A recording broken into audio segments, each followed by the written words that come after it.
मेरे सभी प्रिय श्रोताओं को राधे कृष्णा। स्वागत है। मैं भाविनी मिश्रा आप सभी के सुखी, स्वस्थ और मंगलमय जीवन की कामना करती हूँ। इस चैनल पर हम सुन रहे हैं कार्तिक महात्म्य के सभी अध्याय। आज हम श्रवण करेंगे कार्तिक मास कथा का। इस कार्तिक का महीना चल रहा है और कार्तिक का महीना बहुत ही पवित्र महीना माना गया है।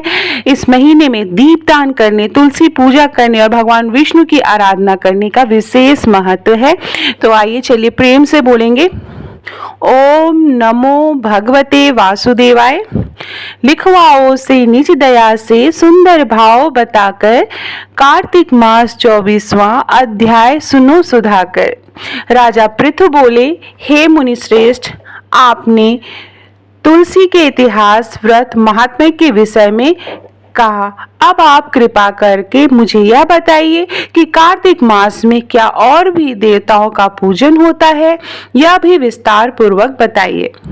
नारद जी बोले, पूर्व काल की बात है। सहस पर्वत पर करवीरकर में धर्मदत्त नामक विज्ञान कोई धर्मज्ञ ब्राह्मण रहते थे। एक दिन कार्तिक मास में भगवान विष्णु के समीप जागरण करने के लिए वे भगवान के मंदिर की ओर चले। उस समय एक पहर रात बाकी थी। भगवान के पूजन की सामग्री साथ लिए जाते हुए ब्राह्मण ने मार्ग में देखा कि एक भयंकर राक्षसी आ रही है। उसका शरीर नंगा और मांस रहित था। उसके बड़े बड़े दांत, लपकती हुई जीभ और लाल नेत्र देखकर ब्राह्मण भय से थर्रा उठा। उनका शरीर कांपने लगा। उन्होंने साहस करके पूजा सामग्री तथा जल से ही उस राक्षसी के ऊपर प्रहार किया। उन्होंने हरि नाम का स्मरण करके तुलसी दल मिश्रित जल को उसके ऊपर मारा, इसलिए उसका सारा पातक नष्ट हो गया। अब उसे अपने पूर्व जन्म के कर्मों के परिणाम स्वरूप प्राप्त हुई दुर्दशा का स्मरण हो आया। उसने ब्राह्मण को दंडवत प्रणाम करके इस प्रकार कहा, ब्राह्मण, मैं पूर्व जन्म के कर्मों के फल से इस दशा को पहुंची हूँ। अब मुझे किस प्रकार उत्तम गति प्राप्त होगी? धर्मदत्त ने उसे इस प्रकार प्रणाम करते देखकर आश्चर्यचकित होते हुए पूछा, किस कर्म के फल से तुम इस दशा को पहुंची हो? कहाँ की रहने वाली हो? तुम्हारा नाम क्या है और आचार व्यवहार कैसा है? ये सारी बातें मुझे बताओ। उस राक्षसी का नाम कलहा था। कलहा बोली, ब्राह्मण, मेरे पूर्व जन्म की बात है। सौराष्ट्र नगर में भिक्षु नामक एक ब्राह्मण रहते थे। मैं उनकी पत्नी थी। मेरा नाम कलहा था और मैं बड़े क्रूर स्वभाव की स्त्री थी। मैंने वचन से भी कभी अपने पति का भला नहीं किया। उन्हें कभी मीठा भोजन नहीं परोसा।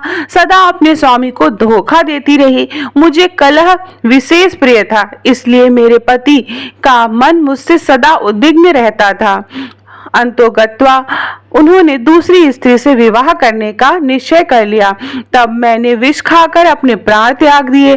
फिर यमराज के दूत आए और मुझे बांधकर पीटते हुए यमलोक ले गए। वहां यमराज ने मुझे देखकर चित्रगुप्त से पूछा, चित्रगुप्त, देखो तो सही इसने कैसा कर्म किया है। जैसा इसका कर्म हो उसके अनुसार यह शुभ या अशुभ प्राप्त करे। चित्रगुप्त ने कहा, इसका किया हुआ कोई भी शुभ कर्म नहीं है। यह स्वयं मिठाइयां उड़ाती थी और स्वयं अपने स्वामी को उसमें से कुछ भी नहीं देती थी। इसने सदा अपने स्वामी से द्वेष किया है, इसलिए यह चमका दूरी होकर रहे और सदा कलह में ही इसकी प्रवृत्ति रही है। इसलिए यह विष्टाभोजी शुक्री की योनि में रहे। जिस बर्तन में भोजन बनाया जाता है उसी में यह सदा अकेली खाया करती थी। अतः उसके दोष से यह अपनी ही संतान का बाहर करने वाली बिल्ली हो। इसने अपने पति को निमित्त बनाकर आत्मघात किया, इसलिए यह अत्यंत निंदनीय स्त्री प्रेत के शरीर में भी कुछ काल तक अकेली ही रहे। इसे यमदूतों द्वारा निर्जल प्रदेश में भेज देना चाहिए। वहां दीर्घकाल तक यह प्रेत के शरीर में निवास करे। उसके बाद यह पापनी शेष 3 योनियों का भी उपभोग करेगी। कलहा ने कहा, विप्रवर, मैं वही पापनी कलहा हूँ। इस प्रेत शरीर में आए हुए मुझे 500 वर्ष बीत चुके हैं। मैं सदैव भूख प्यास से पीड़ित रहा करती हूँ। एक बनिए के शरीर में प्रवेश कर मैंने इस दक्षिण देश में कृष्णा और वेणी के संगम तक आई हूँ। जो ही संगम तट पर पहुंची त्यों ही भगवान शिव और विष्णु के पार्षदों ने मुझे बलपूर्वक बनिए के शरीर से दूर भगा दिया। तब से मैं भूख का कष्ट सहन करती हुई इधर उधर घूम रही हूँ। इतने में ही आपके ऊपर मेरी दृष्टि पड़ गई। आपके हाथ में तुलसी मिश्र जल का संसर्ग पाकर मेरे सब पाप नष्ट हो गए। द्विजश्रेष्ठ, अब आप ही कोई उपाय कीजिए। बताइए, मेरे इस शरीर से और भविष्य में होने वाली भयंकर 3 योनियों से किस प्रकार मैं मुक्ति पा पाऊंगी। कलह का यह वचन सुनकर धर्मदत्त उसके पिछले कर्मों और वर्तमान अवस्था को देखकर बहुत दुखी हुए। फिर उन्होंने बहुत सोच समझने के बाद कहा, धर्मदत्त जी के जो कथन की कथा का जो वर्णन है वह अगले 25वें अध्याय में किया गया है। तो चलिए प्रेम से बोलेंगे ओम नमो भगवते वासुदेवाय। और अध्याय 24 समाप्त होता है। अब हम सुनेंगे तुलसी चालीसा और तुलसी माँ की आरती। अथ श्री तुलसी चालीसा। जय जय तुलसी भगवती सत्यवती सुखदानी, नमो नमो हरिप्रियसी श्री वृंदा गुण खानी। जय नंदिनी जय पूजिता विश्व पावनी देवी, जयति पुष्य सारा सुरभि हरि जीवनी सुर सेवी। श्री हरि शीस विराजिनी देहु अमर वर अम्बे, जनहित दे वृंदावनी अब जन करहु विलंब। धन्य धन्य श्री तुलसी माता, महिमा अगम सदा श्रुति गाता। हरि के प्राणुल से तुम प्यारी, हरि हेतु कीन्हो तप भारी। जब प्रसन्न है दर्शन दीन्हो, जब तक कर जोरी विनय हम कीन्हो। हे भगवंत कंत मह हो, दीन जानी जाने छोड़ो। सुनि लक्ष्मी तुलसी की बानी, दीन्हो श्राप क्रोध उर आनी। अस आयोग वर मांगन हारी, होई है विपट तुम जड़ तनुधारी। सुनि तुलसी श्रेयो तेहि ठामा, करो वास तनु नीचन धामा। दियो वचन हरि तब तत्काला, सुनहु समुख जनि हो विहाला। समय पारि है हो पति तोरा, पूजो आस वचन सत मोरा। तब गोकुल मह गोप सुदामा, तासु भाई भई तुलसी तुवामा। कृष्ण रास लीला के माही, राधे चाक्यो प्रेम लखिनाही। दियो श्राप तुलसी तत्काला, नर लोकहि तुम जन्महु बाला। भयो गोप वह दानव राजा, शंख चूड़ नामक सिर ताजा। तुलसी भई तासुकी नारी, परम सती गुण रूप अगारी। अस है कल्प बीत जब गए हूँ, कल्प तृतीय जन्म तब भय हूँ। वृंदा नाम भयो तुलसी को, असुर जलंधर नाम पति को। करि अति द्वंद अतुल बल धामा, लीना शंकर से संग्रामा।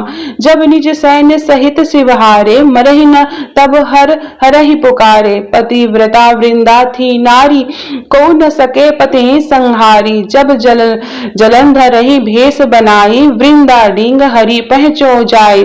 शिव हित लही करी कपट प्रसंगा, कियो सतित्व धर्म तेहि भंगा। भयो जलंधर कर संहारा, सुनि वृंदा उर शोक अपारा। तिहि क्षण दियो कपट हरिटारी, लखि वृंदा दुख गिरा उचारी। जलंधर रही जस हथ्यो अभीता, सोई रावण है हरहि सीता। अस प्रस्तर सम हृदय तुम्हारा, धर्म खंडी मम पतहि संहारा।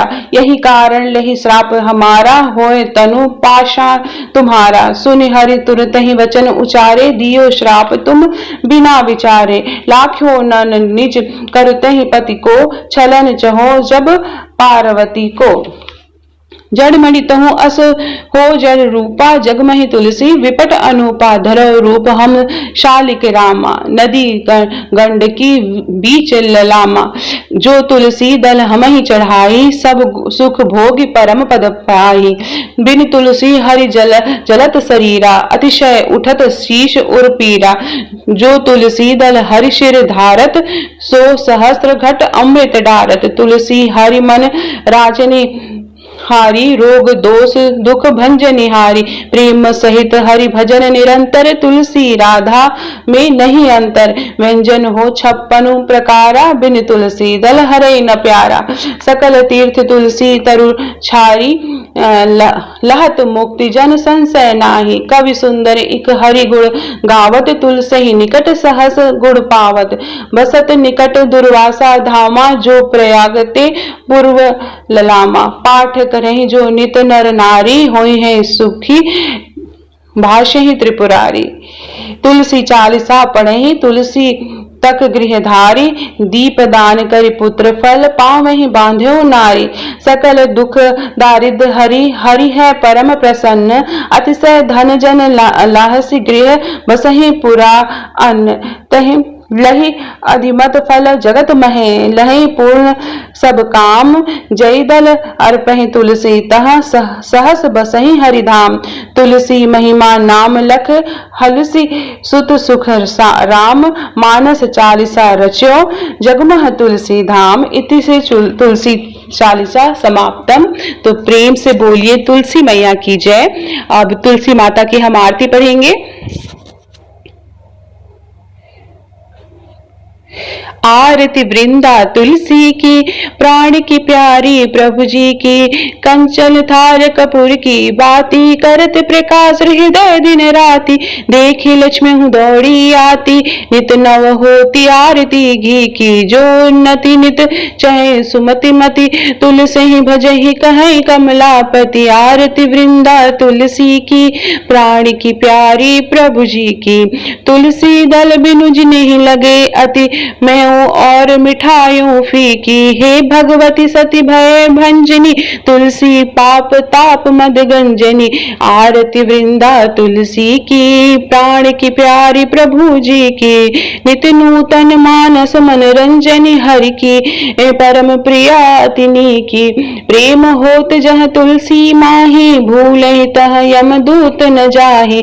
सुंदर दास रहत अगनाही, भजति मिटा भव जलनी जी की। आरती वृंदा तुलसी जी की, प्राण की प्यारी प्रभु जी की। आरती वृंदा तुलसी जी की, प्राण की प्यारी प्रभु जी की।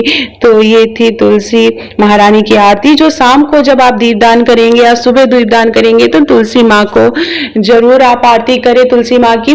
और 1 महीने, आप साल भर तुलसी को दिया नहीं जलाते हैं, लेकिन ये कार्तिक मास में आप तुलसी में दिया जरूर जलाएं। तुलसी माँ को शाम के समय स्पेशली आप दिया जरूर जलाएं। तो आप सभी को कार्तिक मास की बहुत बहुत शुभकामनाएं।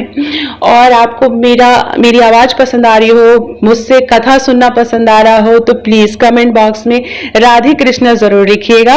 ये कार्तिक मास हम सबके जीवन में सुख और खुशहाली, ऐश्वर्य, सुख, समृद्धि लेके आए, इसी की कामना करते हुए प्लीज मेरे चैनल को सब्सक्राइब कर लीजिएगा। बहुत बहुत धन्यवाद ये वीडियो देखने के लिए। और आपको सभी अध्याय के करके इस महीने में आपको कार्तिक मास के मिलेंगे। बहुत बहुत धन्यवाद।